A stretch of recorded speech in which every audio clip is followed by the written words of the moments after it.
This is the Heart of Singing podcast, the place where passionate singers and vocal coaches of many different styles will share their passion about the wonderful art of singing and making a career with their voices.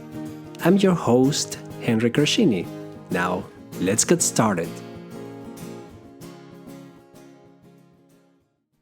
Hello, everybody. Welcome to the Heart of Singing podcast. I'm your host, Henry Kershini. Very glad to have you here. And today in this episode, this is the third episode of the second season, I have my second vocal coach who I have the chance to interview. His name is Mike Goodrich. He is not only a vocal coach, he is also a podcaster, and he has a great podcast called The Inner Singer, which is one of the podcasts that inspired me to do this one. So really check it out. I totally recommend it. I had a great talk with him, very insightful, very kind man. I had a really great time talking to him, so I won't spend so much time introducing it. Here's the interview with Mike Goodrich of the Inner Singer podcast and of the program The Inner Singing. Enjoy. Hi, Mike. Nice to have you here. Hey, Henry, thanks for having me. Appreciate it. I've been looking forward to it. All the way from California to Germany, the magic of technology. Just like that. 9 hours difference. It was quite a challenge to find a proper time for the both of us. But yeah. Well, I actually teach people over Zoom as far away as Russia and Singapore, which is a real crazy. I think it's like 17 hours difference in Singapore, something like it's some crazy thing. So they are like in the middle of the night doing singing exercises, and you're in the middle. Yeah, of the right. day? Yeah. Wow. You know, we do have to work it, so it's usually more inconvenient for me. Oh, I see. Yeah. Well, I mean that's something you need tolerant neighbors for that. Yeah, right. Well, luckily I've got a studio outside away from everybody, so that works out well. Well, that's where you do your podcast, right? In this. Yeah, I do the podcast out here. Exactly. Yeah, right. Do the podcast out here. Teach over Zoom out here. Record all my programs and courses out here. It's a one-stop shop out here. It's cool. Cool. So you're vocal coach, you're a singer, and you're also a podcaster. And that's how I came across you. I heard you being mentioned by a fellow, by another, not a fellow of mine, by another vocal coach, which is John Henney, well known. And he recommended your podcast on his podcast. Right. So I checked it out, and it's called The Inner Singer. You mind telling us a little bit about the podcast? Why this name? What is it about? What led you to doing that? Yeah, The Inner Singer. It's so funny because I thought that would probably be obvious to people. And I have a shirt that says The Inner Singer, and I was in Whole Foods the other day, and somebody looked at my shirt and said, "Oh, I'm an inner singer too." Kind of meaning that I think she meant she was kind of a closet singer, like she was inside, she sang, but she wouldn't sing for anybody.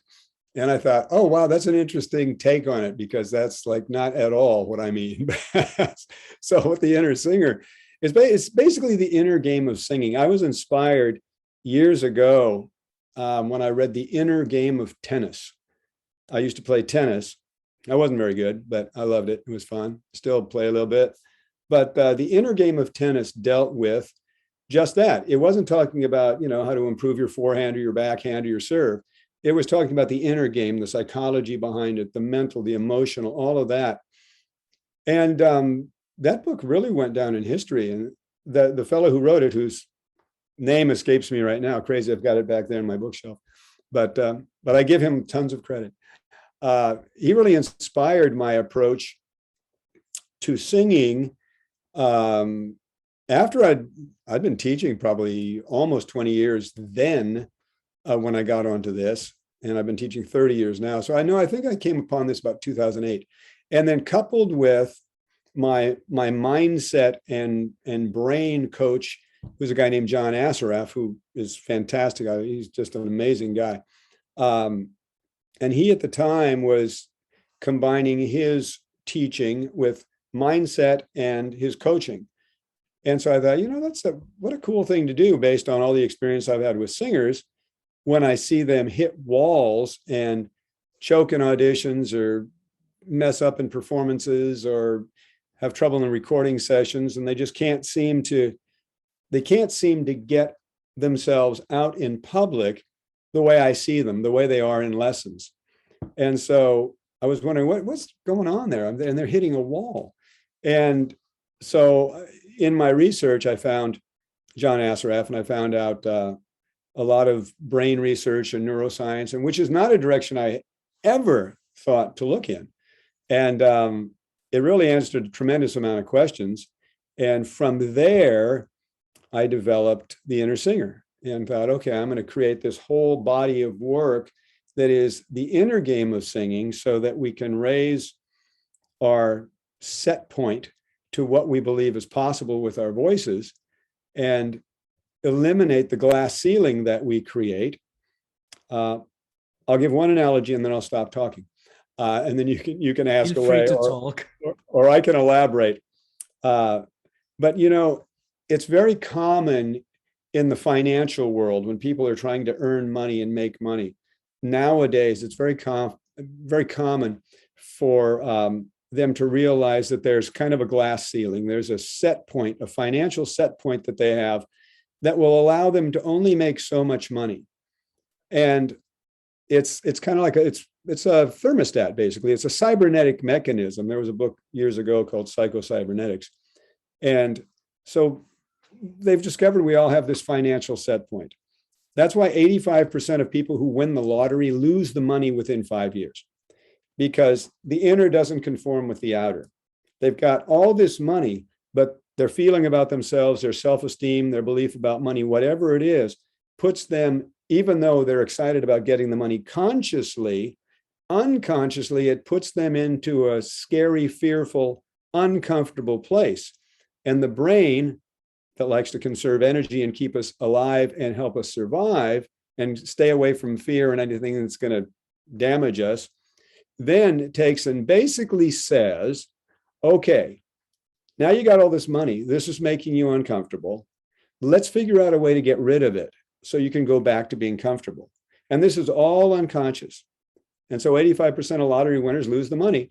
And a large percentage of those people say winning the money is the worst thing that ever happened to them. So I took that analogy and I thought, I not only bet that goes on with singers and their voice, I know it does because I experienced it. And I see it with my students all the time. I see that a tenor will come in that's never sung above an F or a G. In one lesson, I'll get them singing B flats and high Cs. And I don't go so fast anymore on purpose, because I would see the wall come down and the disbelief and and they would not be able to accept that quickly what they were able to do. And they would still sing the same way, and they would still write songs for their same old range, and they just weren't getting it. And I was saying, what is going on, man? I was thinking, if I was that guy, I'd be the most excited guy in the world to come in one way and leave another, and they're just not getting it, and they can't use it. What's going on? So that set me on a quest to figure this out. So anyway, the long answer, but sort of necessary to explain. Yeah, absolutely awesome. And please take your time to explain, elaborate as much as you want. I think that's a great explanation. And for some reason, singers are some of the artists that are the most insecure. Mm-hmm. That is your perception as well. Why do you think that is? No, it's a great question. It's really, really interesting, because I think it's because we carry our voice around with us, and it is the instrument that is the closest to us. Therefore, we identify our voice is us. I have two guitars sitting over there, a piano right there, a theremin, a drum, all kinds of instruments over there. I know those aren't me. I know if I pick up the guitar and I play it and it's out of tune, that's not me. I just tune it. I know that I bought this guitar from the factory and it comes ready to go. All I have to do is learn how to play it. That's my job, no biggie. There's a separation there. I don't feel that I am my guitar. But since we carry our voices around, we speak all day. And when we sing, we feel like not only this is an expression of us, which of course it is, but we feel like this is us. And if my voice is, in my mind, no good, that means I am no good. And if I sing badly, that means I am bad. And so we really attach a tremendous amount of meaning to our singing. And the perception then becomes reality. If we're singing badly, I'm a bad person. Or if we see ourselves through a low self-esteem, no matter how well we sing, it's not going to be good enough. We're going to always be measuring ourselves against an ideal that is a horizon that we can't get to, always chasing the horizon. So I really feel that, and I used to be that same way. I completely identified, my whole identity was wrapped up in my voice. If I sang pretty well on any good day, I was feeling great. If I sang badly on any given day, I was feeling like, the world sucks and I'm awful. And I was very, very identified with that. And I see my singers very identified with that. And that's another reason for the inner singer to create a separation. You are not your voice. You are not your singing. Your voice is yours. Singing is for you. There's a tremendous amount that you can do. When people are somewhat realistic, they usually underestimate their ability and their potential. And it's usually based on their and it's usually based on their self-esteem. Yeah, absolutely. So I think you're right. I mean, we really identify with our voice. We give a tremendous meaning to it. It means something about us that other instruments, if we're learning them, don't mean. And our voice is another interesting thing in that it's the voice we build and learn to play at the same time. That's the only instrument we have to build and learn to play at the same time. Every other instrument we buy, it's already built. All we have to do is learn how to play it. Unless you are Brian May and you build your own guitar, the guitar is right. But that's one exception. Yeah, no, but you don't do it while you're playing it. Yeah, exactly. That's totally right. And I think singers are pretty much under scrutiny all the time. And whenever a singer has a bad night, everybody will be pointing, not everybody, but there are many mean people, mean critics, or just mean audiences, especially in this day and era in which we're living, where everybody has access to the internet and everybody can say, oh, this guy cannot sing. And yeah, and that has been a sort of blessing and a curse, this this ability to being able to comment on everything. So I think I think that's something that makes singers feel very uncomfortable sometimes to just show that what they have. And you mentioned this about the inner singer, about you not being your voice and about this separation. I remember one of your old episodes. I'm still very pretty much behind on your episodes, but there is one where you were talking about how people sometimes struggle to do their singing exercises because they see them as exercising rather than just producing sound. Yeah, sure. And I think that's the key. Yeah, right? Like produce sound and have the joy of singing, right? Yeah, 100%. And so much of singing, so much of everything, because I mean, singing is life, life is singing, right? So much of everything is how you frame it. And we all, well, I won't say we all, but most of us from school and all this, stuff that was drummed into us for years and years when we had no choice, and we didn't know we had a choice, and we just took it all in. So much of it is associated with negativity. Learning is, you're forced to learn things you don't like. Practicing, you're forced to practice some instrument when you're a kid and you don't feel like doing it. You want to be out playing with your friends. So we associate all of this with, like working out. You have to work out you got the gym teacher over you. So we grow up with all of these things that are actually really good for us to do, but they've been framed in such a way that we associate a lot of negativity with them. And our brain is like, I don't want to do that. I don't want to practice. And so if we can reframe it, for me, singing was never, even though it was work because I was I sucked basically, and nothing was going the way I wanted it to. I never thought of practicing as work because I just enjoyed making sound. I didn't care if I was vocalizing or singing a song. The fact that I was able to make sound and have fun and hear a note or I mean just a note, just like get a note that that was a good note. Just, I mean, I discovered that I'm kind of weird that way. I haven't found that many people that are like that. Most people, like the vocalizing, are just a bird and they just want to get to the songs. And it has to be reframed that just the making of sound is what it's about. Oh, I have to have an audience. I have to be famous. I have to win a Tony or a Grammy. No, it's the making of sound. I don't need an audience. I don't care if I ever have another audience. I sing all the time. I love to sing. Sometimes audiences just annoy me. I mean, you have to satisfy, and I don't want to satisfy anybody. I just want to sing. Awesome. You know what I mean? Awesome. Yeah, I mean, it's awesome that you say that, because that really puts you in the place of sing for yourself, enjoy, have fun, and hopefully they will like it. If they don't, well, it's up to them. There was a great opera singer, Enrico Caruso. Now, I don't know if this is true, but it's anecdotal. That he said, theoretically, I sing for myself. If they like it, they like it. And he's gone down in history as one of the most famous opera singers ever, that everybody, including Luciano Pavarotti, learned by listening to his records and wanted to emulate, Enrico Caruso, right? And so he was like, whatever, they like it. I sing for myself.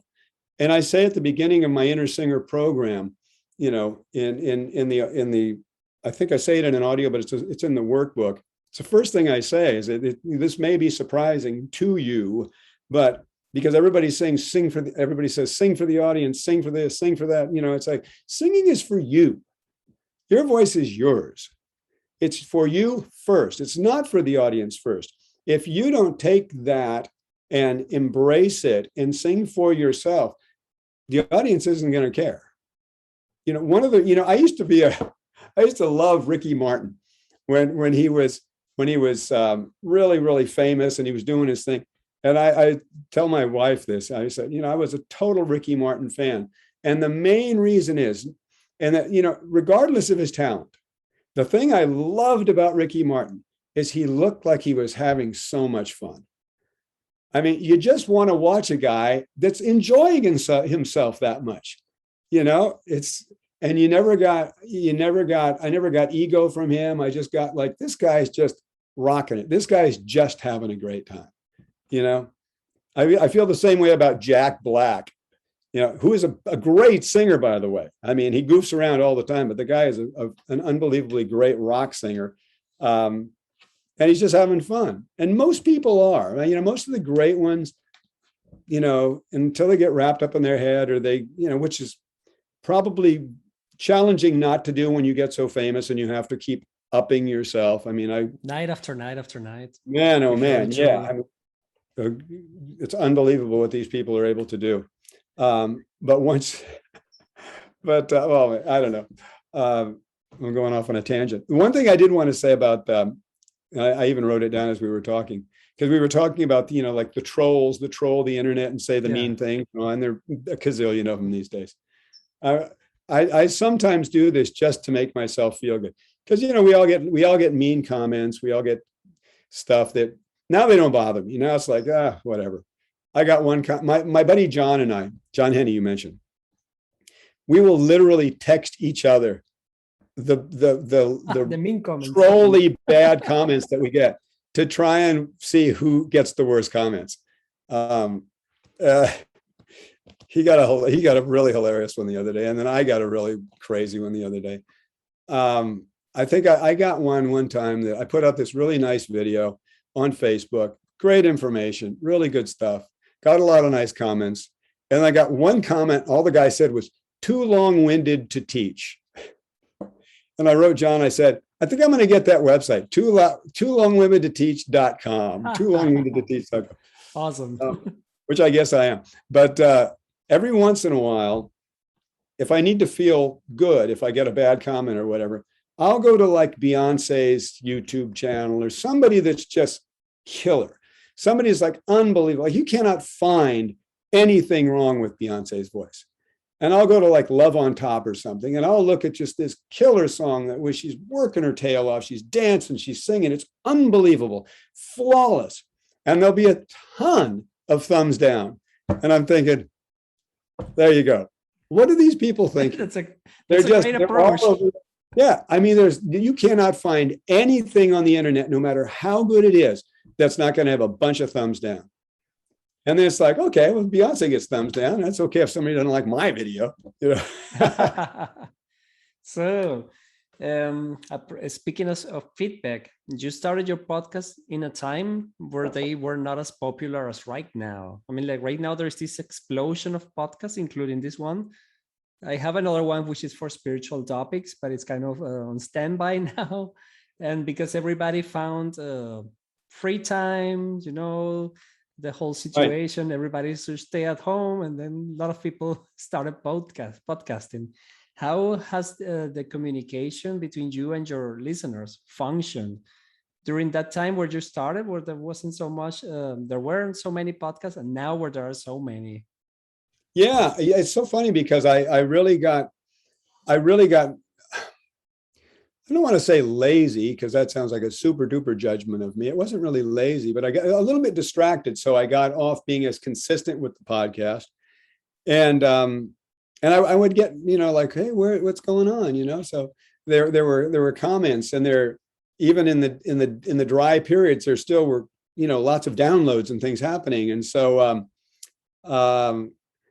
yeah, it was really fun starting it back then and revamping it now and shifting. The other thing I'm doing with it is I'm bringing in more singing technique too, and bringing in more of the whole sort of spherical look at singing, because that's sort of what the inner singer has morphed into. Because I've been a technique guy for 30 years as well, and a performance guy because I've performed. I've done a lot of performing. I've worked with a ton of Broadway people, like in over 20 Broadway shows probably, and a lot of actors, and just so I'm really into that world of performing a song and the meaning behind the lyric and how you really get into all that. So the technique, the mindset, and the performance is really what the inner singer is morphed into, and that's what the podcast is beginning to take on more of not only the mindset, of which I have like probably 75 episodes of almost just that. And there really is only so much you can talk about when you're just talking about that yourself. You know what I mean? So bringing in a lot of technique and performance, and perhaps starting to do interviews. But it is different. It is a different landscape.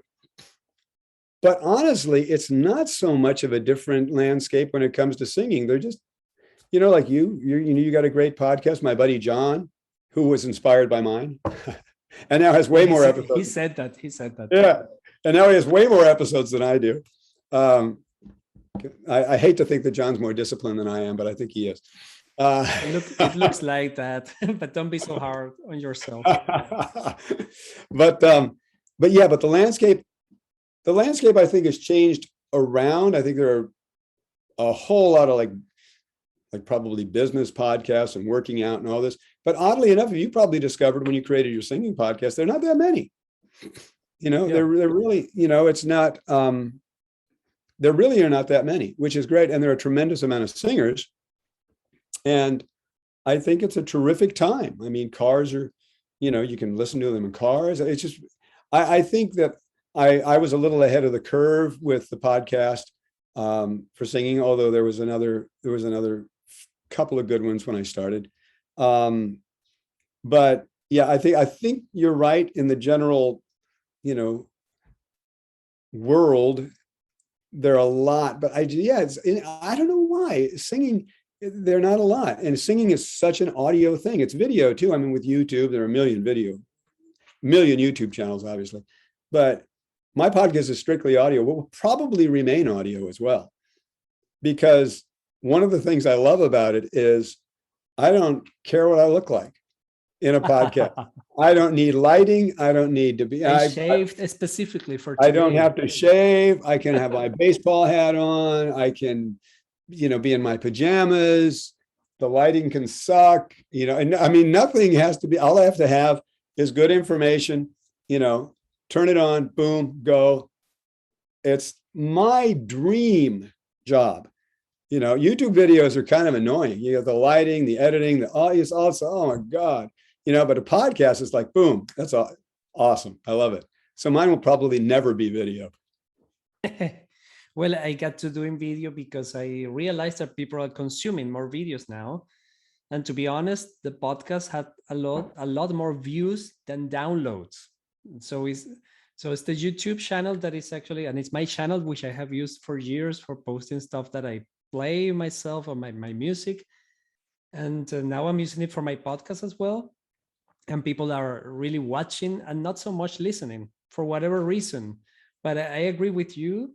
And you're right. I trim my beard especially for today. So there you have it. Well, you may be convincing me. Maybe I should try video. Why not? Look, John Henney is also doing it, and yeah, he's doing video now too, right? And that's true. He also shares on Facebook his the troll comments that he gets. It's hilarious. But let's go to something else. When did you discover you wanted to become a singer? What was your motivation? And did you have there was like this aha moment, like, oh wow, I can actually sing. I want to do it. How did you come across singing?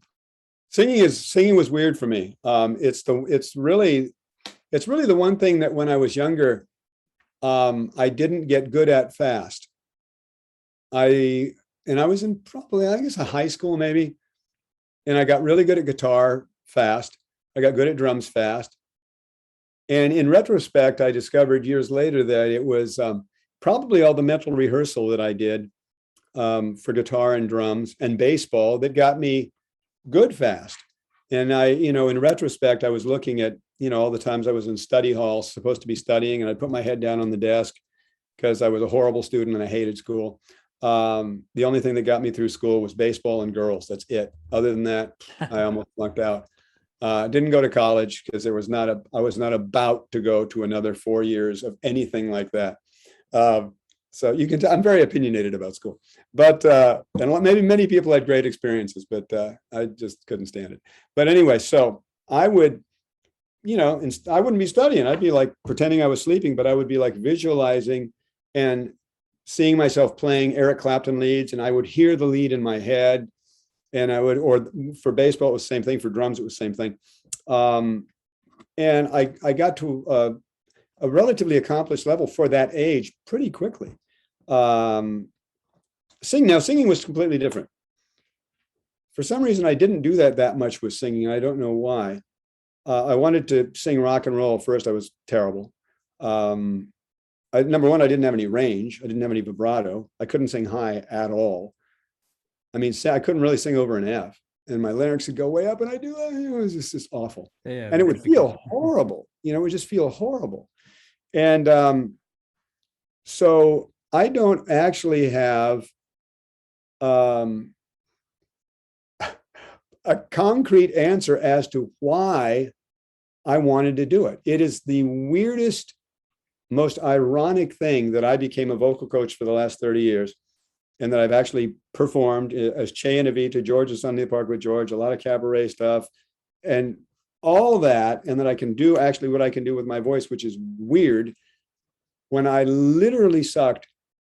And if I was that bad at anything else in my life, I always just quit and thought, that's not for me. And for some reason, I tracked down 11 or 12 voice teachers. I moved my life 3 or 4 times to different cities to study with these people, spent thousands and thousands of dollars, tens of thousands of hours, most likely, practicing and trying to get this, going down the wrong road and having to come back. I mean, it was a real friggin' hard thing, I don't know why I did it. I mean, it just grabbed me. I started out wanting to sing rock, like I said. Then I wanted to sing like Tom Jones and Engelbert Humperdinck. Then I wanted to sing like this. The Andre Bocelli of his day was a guy named Sergio Franchi, who was this great Italian opera singer that realized quickly that he could make a whole lot of money in America if he used his operatic technique and his Italian charm and, sang the standards of the day, like, stuff like More Than the Greatest Love, that kind of stuff, or Stardust, or, Stella by Starlight, all these old, really great songs. And he would bring this really rich operatic kind of thing. And he had this phenomenal technique, and he was handsome. And I was like, oh my God, I want to do that. I couldn't at all, obviously. But, and then I wanted to sing opera after that. My mom had sung opera, and my dad loved opera. And so I gravitated towards that, which every step of my vocal journey in terms of my desire to sing took me further and further away from what my voice actually is. Instead of closer to it, it just took me I would gravitate to all this music that's like, I'm just like getting way out in left field here, the stuff that I want to sing, and based on what my voice actually wants to do. So it's like, it was insane, but somehow I found my way. I think the inner singer within you wanted to come out. Yeah. So it was telling you not to give up. That's right. If we were on my spiritual podcast, I will tell you was your inner being. But right. Of course. Something else. Yes, yeah. Absolutely. That's absolutely. Pretty much your calling. And you found your calling, so you wouldn't give up on your calling. Right. And with singing, well, we can connect this with the topic again of how people see this as struggle and then they give up. No, it's too much struggle. But you kept going. And you mentioned that you visited several vocal coaches, several teachers. Why were you trying so many different teachers? What was it that you couldn't find within those that you visited? I was a lot like students that I've run into. I think I was really, for a time, I was so discouraged. And for a time, I think I was looking for somebody to tell me to quit, to tell me that I really, really couldn't do it, because I was so off my voice. And the odd thing is, I tricked a lot of teachers because I made good sounds. And I was pushing, but I always had a real good ear and good musical instinct. So I was a good imitator. So if I was wanting to sing like Franco Caroli or Mario Domenico or some of these people whose voices I do not have at all, not even close, literally not even close. And that's not being negative. That's like being realistic. It's like, I could be in phenomenal shape at my size, 5'10", 150 pounds. I could be in phenomenal shape. I could be, 40 years younger and have every dream and desire to be the heavyweight champion of the world. And that is not even ever going to happen. I wouldn't even, that's how unrealistic, based on my voice, wanting to sing like these guys was. But I got a good ear and I'm a good imitator. And so none of the teachers that I went to, with the exception of the final two that really, really, really, really, really got me on it, really, really helped me. Not that everybody else didn't. There were some that absolutely did, and they were loving and well-intended, but they were buying into my dream, and they didn't notice that it was unrealistic. I mean, I was really off my voice. I was, instead of singing like, which is my voice, if I just go from, if I'm talking to you and I'm in a musical right now and all of a sudden I have to sing, but I would go, I'm talking to you right now and I would have to, I do that. What the hell is that? Are you kidding me? But that's a little exaggerated, obviously. I wasn't quite doing that, but enough in a way so that when I would do these things, it would sound good enough. And they would think that, oh, okay, well, he just needs a little training and he'll be fine. But then I would try and sing a song. I couldn't get through anything because there was so much weight in the voice. And I would stop, and they'd say, why'd you stop? It sounded really good. I can't get through it. Well, nobody knew what I was doing wrong. Nobody until the final two voice teachers that I went to picked up how completely out to left field I was with my own voice. And then things turned around, I won't say quickly, but they finally turned around after that. Okay, and there you are, being a coach yourself, a voice teacher yourself. Yep. You know, Crazy. there are many singers, and I know some personally, who have very privileged voices, but they don't want to learn singing. They say you either have this talent or you don't, and I think that's a misconception. You might have tons of talent, but do you think everybody who wants to be a singer should get formal instruction? There nowadays, I probably have a different answer nowadays than I did years ago, because nowadays there are some really fine teachers around, and many of them. I've trained a lot of them, actually. So is John. But back in our day, when we started out like 30 years ago, there were a handful. There were like very, very few. You couldn't study in college. Forget about it. You're going to get a. But anyway, that's not nice to say on a. I don't want to be mean to anybody on a podcast. Everybody is well intended. But if you wanted to sing pop, rock, musical theater, anything like that, you seriously would have to stay away from those institutions, because they all wanted to make you sing classical music. And for a woman, that's death. If you're a woman and you want to sing musical theater or pop or rock or gospel or Broadway, whatever, and you have a teacher that's not letting you sing in your chest voice and doesn't know what a mix is, well, come on, really? So in those days, I saw many a natural singer study with the wrong teacher and get discouraged and finally just quit. And yeah, they would have been better off just never studying with anybody and just singing, unless they found the right teacher. These days, there's a lot of good information out there. There are a lot of good teachers out there. There are a lot of people that are affordable. The how-to is available nowadays.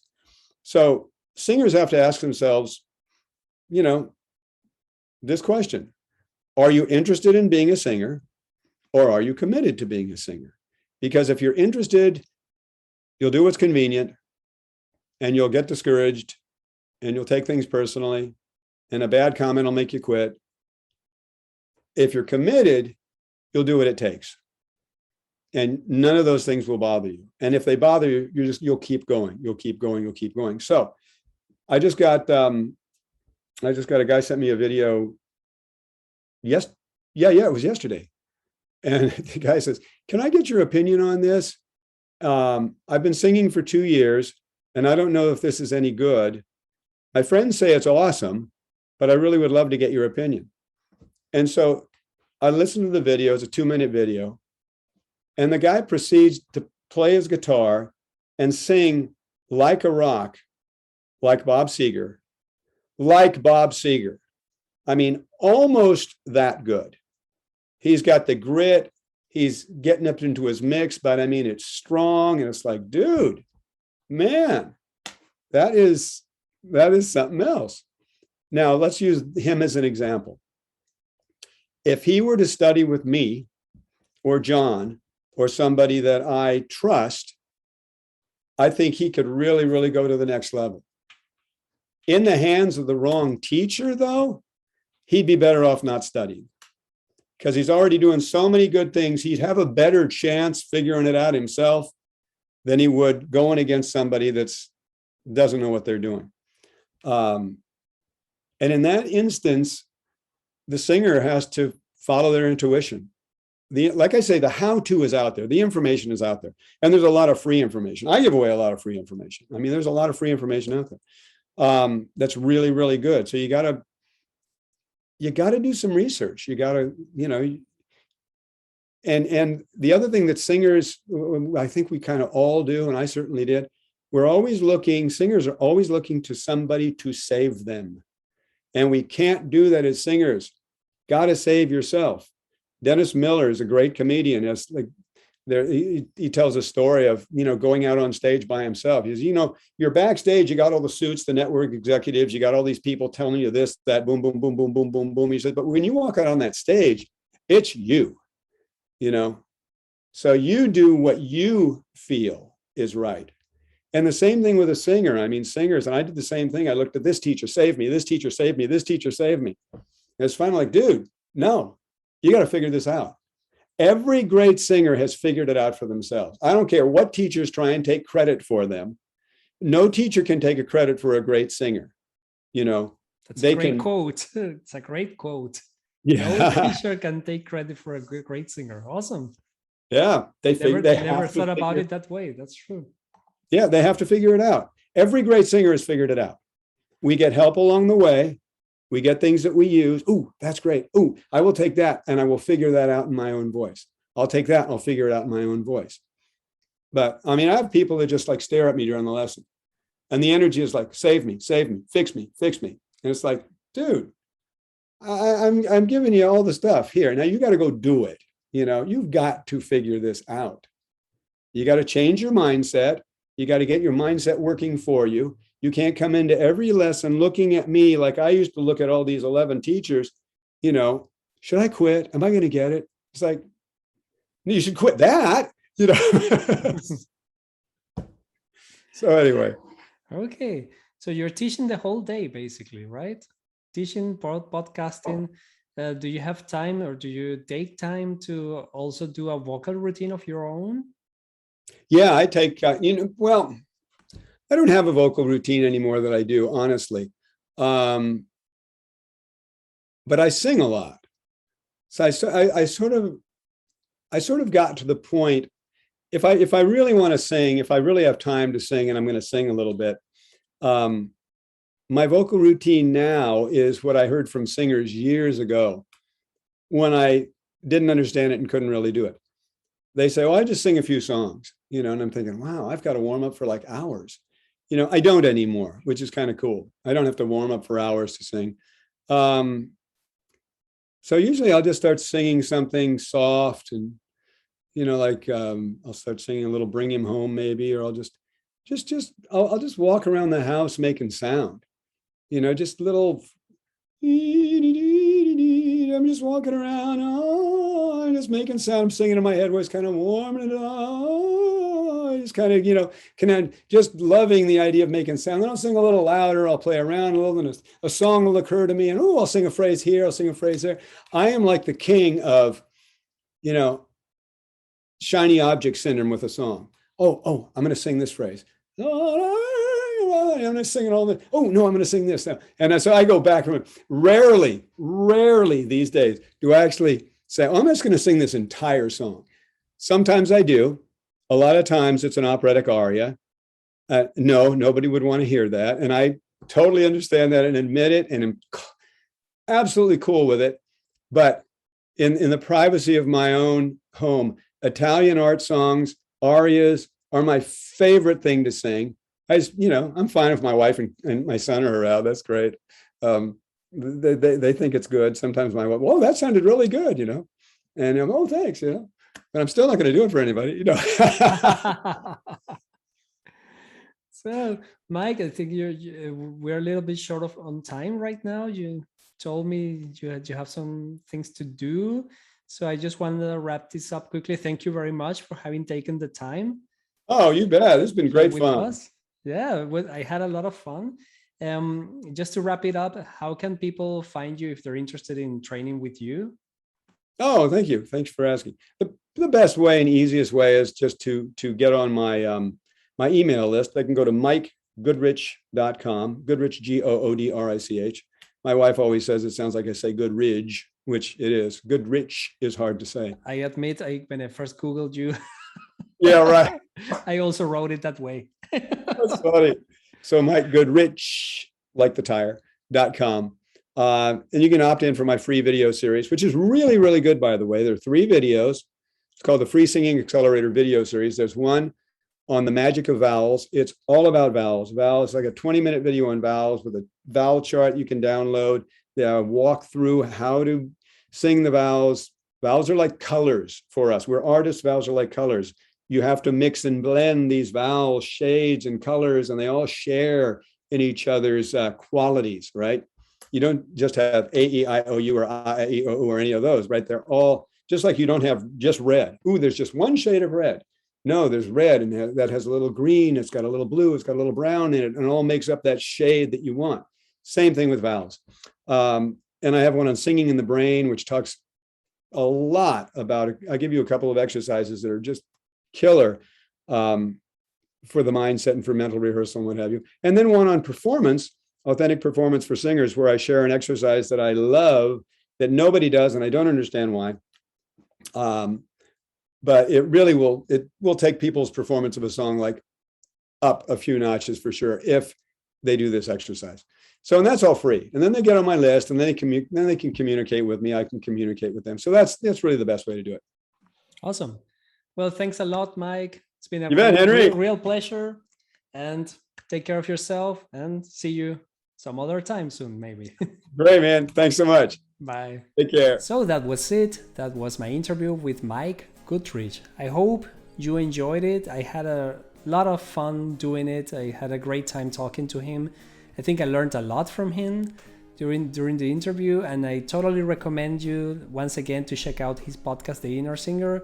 And you find all the links here as usual, show notes, video description. Remember to also follow this podcast, The Heart of Singing, on Instagram and on Facebook if you will. And as I always say, sing your heart out. Remember what Mike said: if you are committed to singing, you won't stop. You will stop at nothing to do it. So sing your heart out, have a great time, and until the next episode, bye.